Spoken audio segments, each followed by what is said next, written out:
नमस्कार। उनकी कलम मेरी आवाज़ में आप सभी का स्वागत है। आइए सुनते हैं कहानी कल्याणी, जिसे लिखा है सुभद्रा कुमारी चौहान जी ने। विवाह के बाद नववधु को लेकर जब बैरिस्टर राधा रमन घर लौट रहे थे, तब रास्ते में ही एक रेल दुर्घटना हो गई। कई बाराती घायल हो गए। दो का तो घटनास्थल पर ही अंत हो गया।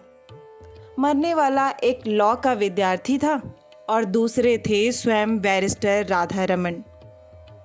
मृत्यु के कुछ क्षण पहले एकाएक राधा रमन ने आंखें खोलकर चारों तरफ देखा। पास ही बैठे हुए अपने मित्र जय कृष्ण से कहा, कल्याणी को तुम्हें सौंपता हूँ। यह चाहे तो इसका विवाह भी कर देना, इसे कोई कष्ट न होने पाए। अधिक वह कुछ बोल न सके और उनका प्राणांत हो गया। घायल बारातियों के साथ नववधु कल्याणी को लेकर जय कृष्ण घर आए।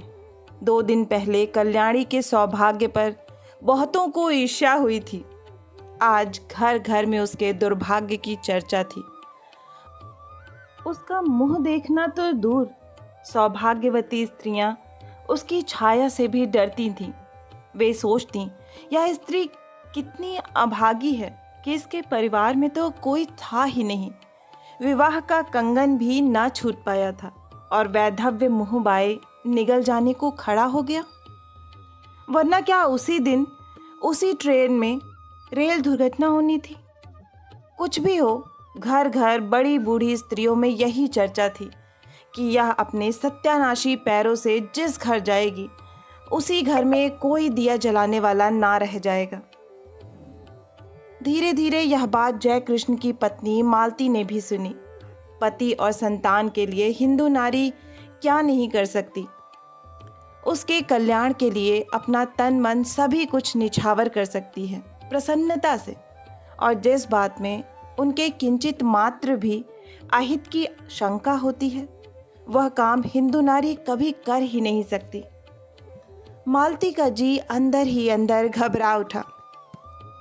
उसे तो अभागिन कल्याणी पर भी दया आती थी, किंतु जिस दिन जय कृष्ण का जरा सिर दुखता था, बच्ची उपमा जरा भी अनमनी हो जाती, उस दिन ऐसा जान पड़ता जैसे कल्याणों का दुर्भाग्य मुंह खोले उसे निगलने को दौड़ा आ रहा है।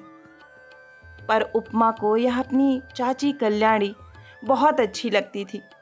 कल्याणी के आने के बाद उपमा सदा उसी के पास रहती खिलती, उसी के हाथ से नहाती और दूध पीती। रात में सो जाने के बाद ही मालती उसे ले जा सकती थी। वह बालिका जागते में अपनी चाची को छोड़ना ही ना चाहती थी। मालती को यह बात पसंद नहीं थी। वह नहीं चाहती थी कि उपमा उससे इतना हिलमिल जाए। दबी जबान में उसने कई बार पति से कहा, कल्याणी को कहीं भेज दो। किसी की जवान विधवा आज 6-6 महीने से अपने घर में है, लोग क्या कहते होंगे। और जय कृष्ण सदा हंसी में टाल देते, तुम क्यों घबराती हो, कहने वाले मुझे ही तो कहेंगे। विधवा जवान हो या बूढ़ी, तुम्हें तो कोई कुछ भी ना कहेगा। किंतु जिस बात से मालती सबसे अधिक डरती थी, वह बात जय कृष्ण से कभी न कह सकी। वह कैसे कहे कि वह भी इन बूढ़ियों की बात पर विश्वास करती है। उसे रात दिन अपने पति और बच्ची के अमंगल की आशंका बनी रहती। धीरे धीरे 7 महीने बीत गए और जय कृष्ण कुछ भी निश्चय न कर सके कि वे कल्याणी के लिए क्या करें। एक दिन नगर के किसी प्रतिष्ठित व्यक्ति के मर जाने से ऑफिस बंद हो गया और वे समय से बहुत पहले घर आ गए। नीचे कोई न था, ऊपर उपमा की आवाज़ आ रही थी। सोचा वे लोग ऊपर होंगे। ऊपर गए। सीढ़ियों पर चढ़ते ही देखा कल्याणी नहाकर बाल सुखा रही है। खूब घने लंबे काले केशों के बीच गोरा गोरा मुंह बिल्कुल चांद सा लग रहा था। बड़ी बड़ी आंखों में एक विशेष प्रकार का आकर्षण था। ऐसा सौंदर्य तो जय कृष्ण ने कभी देखा ही ना था। अंग प्रत्यंग से यौवन जैसे फूटा सा पड़ता था। क्षण भर निहारने का लोभ जय कृष्ण संवरण न कर सके और तभी कल्याणी की नज़र जय कृष्ण पर पड़ी। उसने सिर ढांक लिया। लज्जा की लाली उसके चेहरे पर दौड़ गई। उसका सौंदर्य दूना हो गया। इधर जय कृष्ण का अधीर मन बेकाबू हो चला। वे अब सीढ़ियों से ऊपर जाकर कुर्सी पर बैठ गए। कल्याणी से बोले, मुझे तुमसे कुछ बात करनी है कल्याणी। कल्याणी मरी जा रही थी। वह नहीं जानती थी कि जय कृष्ण उससे ऐसे समय में कोई भी बात करे जब मालती घर में नहीं है। बात चाहे कुछ भी ना हो, पर मालती को संदेह जरूर होगा, यह कल्याणी जानती थी। वह इसलिए चुप थी। पर जय कृष्ण फिर बोले। उनकी आवाज़ भारी और स्वर कांप रहा था। कल्याणी, मृत्यु के समय राधा रमन तुम्हें मेरे हाथों सौंप गए हैं। मेरा कर्तव्य तुम्हें सुखी बनाना है, किंतु सुख का मार्ग तुम्हें ही निश्चित करना होगा। कल्याणी ने आंखें उठाकर जय कृष्ण की तरफ देखा, किंतु देख ना सकी। उनकी आंखों में उसने कुछ देखा। उसे अच्छी तरह ना जान सकी कि क्या था, किंतु उस दृष्टि में कुछ था जिससे कल्याणी सिहर उठी। एक प्रकार की बिजली सी उसके सारे शरीर में दौड़ गई। यह उसका पहला अनुभव था। कल्याणी ने कहा, आप जो ठीक समझें करें, मैं कुछ नहीं जानती। अच्छा होता कि आप बहन जी के आने पर मुझसे बातें करते। वे सुशीला बहन जी के घर गई हैं। अच्छा, उनके आने पर ही मैं बात करूंगा कल्याणी, कहते हुए जय कृष्ण बाहर चले गए। मालती को यह बात मालूम होगी या स्वयं कल्याणी कह देगी, किंतु अगर आते ही उपमा ने कह दिया कि बाबू चाची के पास ऊपर बैठे थे, तो तुरंत तूफान खड़ा हो जाएगा। इसलिए कल्याणी उसे कहानी कहकर बहलाने लगी। कल्याणी को लेकर कभी घर में तूफान खड़ा हो जाता, तब उसका जी चाहता था कि धरती फटे और वह समा जाए। वह नहीं चाहती थी कि वह उनके सुखमय जीवन में विषाद का कारण बने, इसलिए सबसे छिपी छिपी रहती थी। वह यही चाहती थी कि किसी को उसके अस्तित्व का पता न लगे। अभागिन नारी, जिसे परमात्मा ने सौंदर्य देते समय इतनी उदारता दिखलाई थी, उसके भाग्य में सुख का एक क्षण भी ना लिखा था। सुशीला के यहाँ मालती को बहुत सी बातें सुनने को मिली। सुशीला की सास ने यहाँ तक कहा, दुल्हन, तुम्हें तो अभी अच्छा लगता होगा, सहेली मिल गई है, पर वह कुलच्छनी है, तुम्हारा घर भी चौपट कर देगी। उस छूत को निकाल बाहर करो।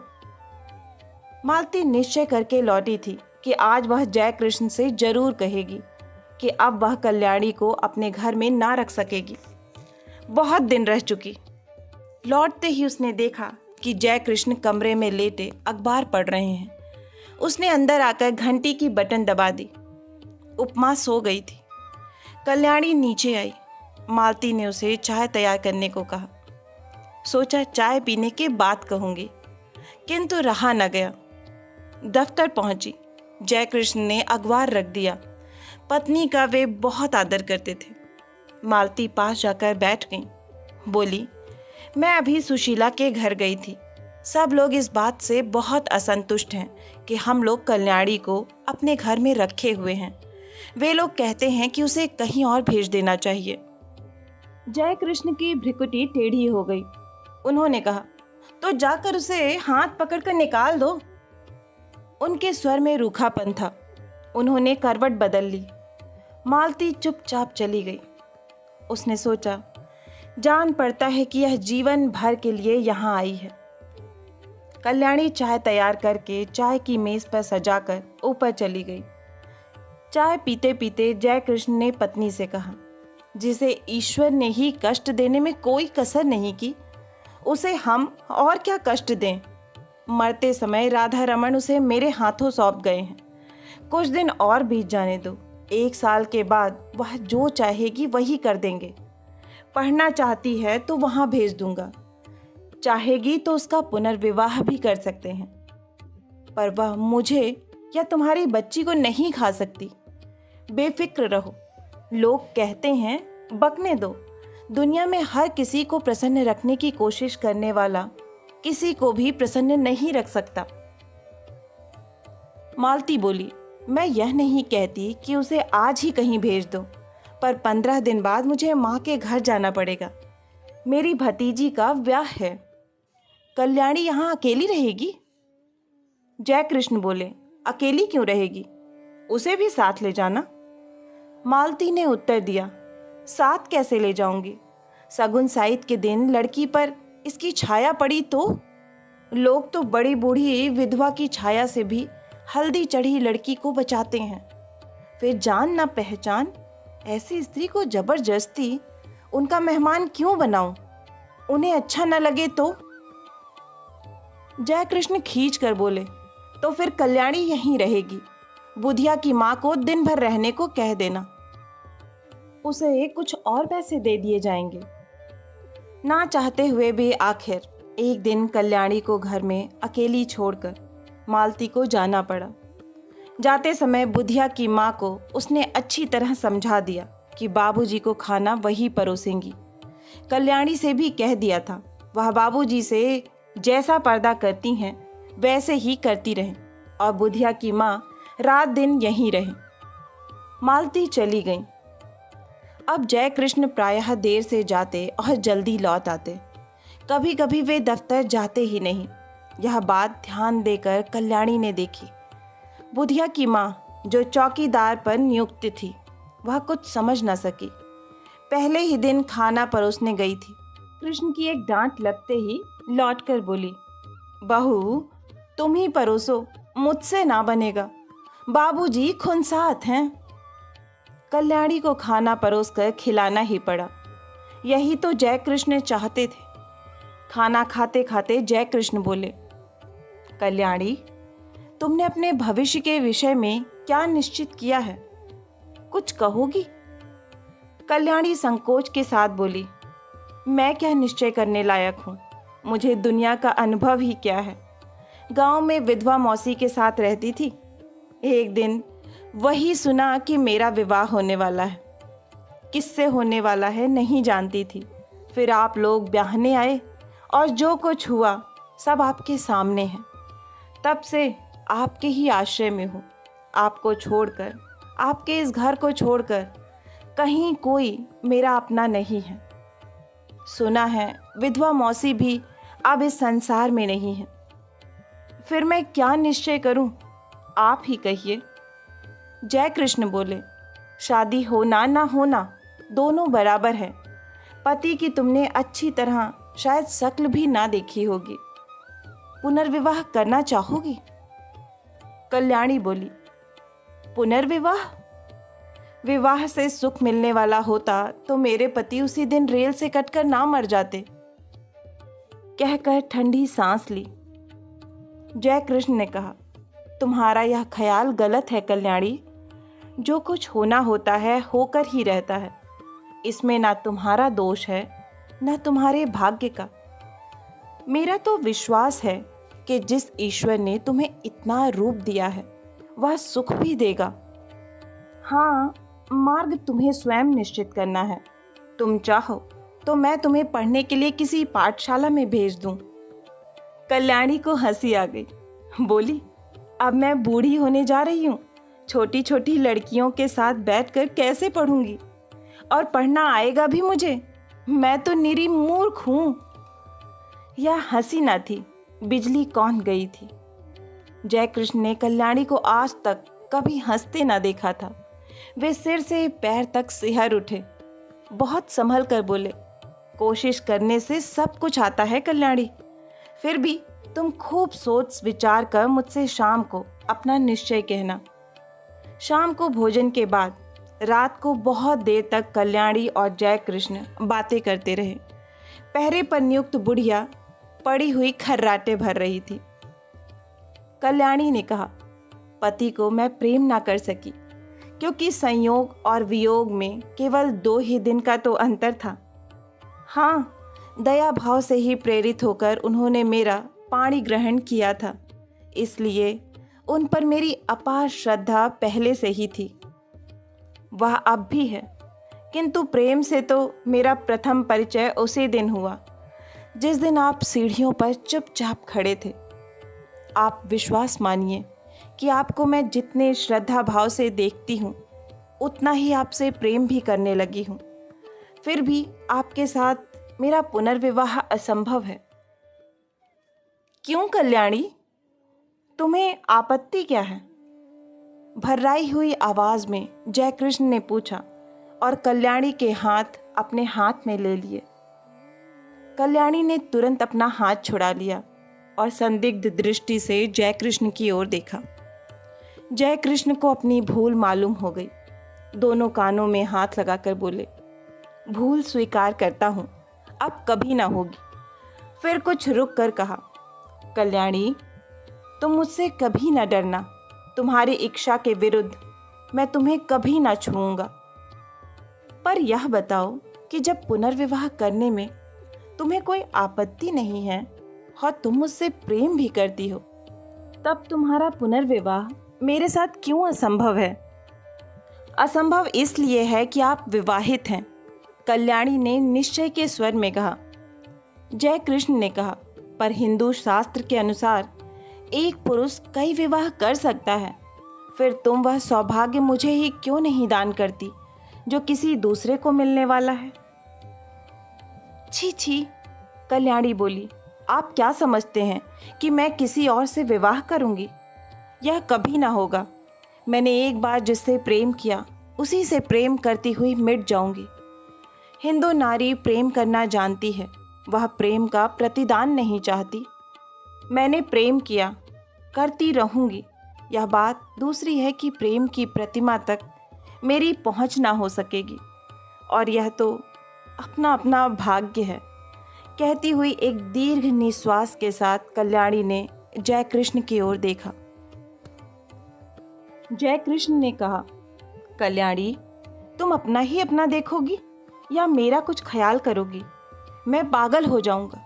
तुम्हारे बिना अब तो मुझसे एक पल भी नहीं काटा जाता। किंतु फिर भी तुम निश्चिंत रहना, मैं तुम्हें कभी हाथ ना लगाऊंगा जब तक तुम्हारी आज्ञा ना होगी। आधी रात को भी तुम मेरे पास उतनी ही सुरक्षित रह सकती हो जैसे सगे भाई के पास, क्योंकि मैं अधम नहीं हूँ। तुमसे प्रेम करता हूँ, तुम्हें पाने का इच्छुक हूँ, पर सत्य मार्ग से, कुमार्ग से नहीं। कल्याणी बोली, ना मैं अपना कुछ देखती हूँ ना आपका। सच यह है कि मैं मालती जीजी के स्वभाव पर कुठाराघात ना कर सकूंगी। उन्होंने मुझे कुसमय में आश्रय दिया। जो कुछ बन सकेगा भला करूंगी, उनकी बुराई मुझसे ना हो सकेगी।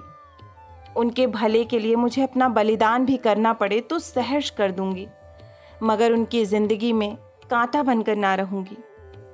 पर मेरा जीवन कंटक में बना दोगी? कहते जयकृष्ण ने ठंडी सांस ली और सतृष्ण नेत्रों से कल्याणी की ओर देखा। कल्याणी ने कहा, यह सब मानसिक विकार है, कुछ दिनों में अपने आप दूर हो जाएगा। आप समझते हैं मुझे कम कष्ट हो रहा है? मैं नारी होकर भी सब कुछ सहने को तैयार हूँ। आप तो पुरुष हैं, कठिनाइयों से लड़ने के लिए ही आपका जीवन है। मैंने मालती जीजी को पत्र लिख दिया है, वे आती ही होंगी। उनके आते ही मैं आपसे विदा ले लूँगी। विदा से पहले एक भिक्षा मांगती हूँ, केवल आपके चरणों की धूली, और मैं कुछ नहीं चाहती। आप मेरे देवता हैं। जयकृष्ण के पैरों के नीचे से जैसे धरती खिसक गई हो। घबरा कर बोले, तुमने मालती को पत्र कब लिखा और क्या लिखा? लिखने से पहले मुझसे पूछा क्यों नहीं?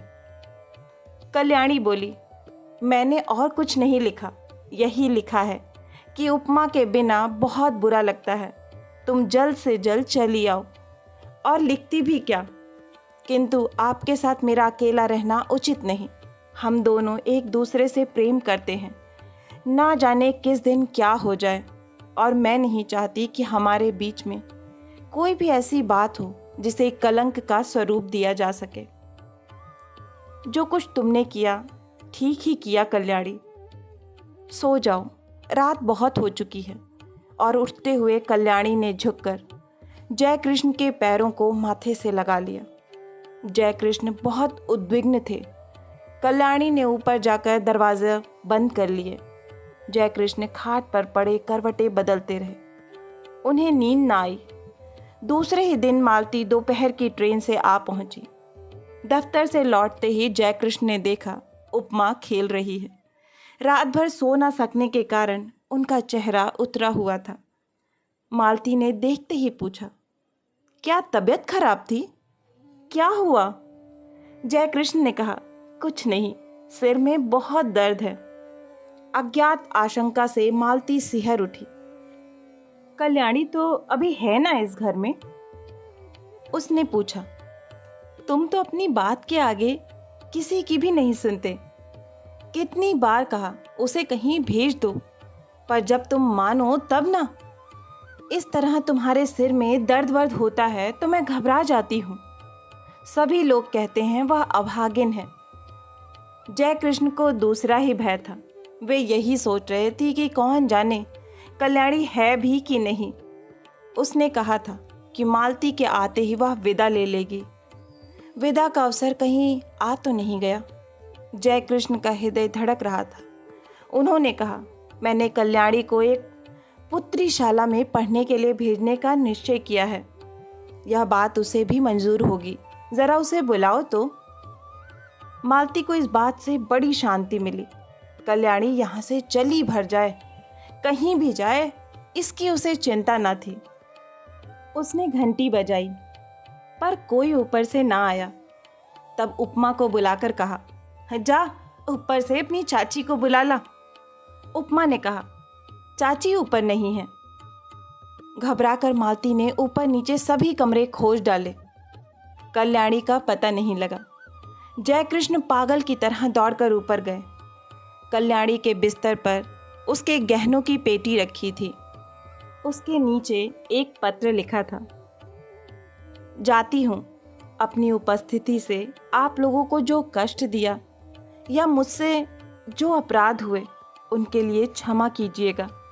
मेरी खोज ना कीजिएगा, व्यर्थ होगी। मेरे ये गहने उपमा के लिए हैं। अभागिन कल्याणी। आशा है कि यह हृदयस्पर्शी कहानी आपको बहुत ही पसंद आई होगी। अगर कहानी पसंद आई है तो मुझे प्रोत्साहित करने के लिए एक लाइक करें, अपनों के साथ ज़्यादा से ज़्यादा शेयर करें। नीचे कमेंट बॉक्स में कमेंट करके बताएं कि आपको कहानी कैसी लगी। और अगर आप इस चैनल पर नए हैं और इससे जुड़ना चाहते हैं तो इसे सब्सक्राइब करना ना भूलें। फिर मिलती हूँ एक नई कहानी या कविता के साथ। तब तक के लिए आप सभी का कहानी सुनने के लिए बहुत बहुत धन्यवाद।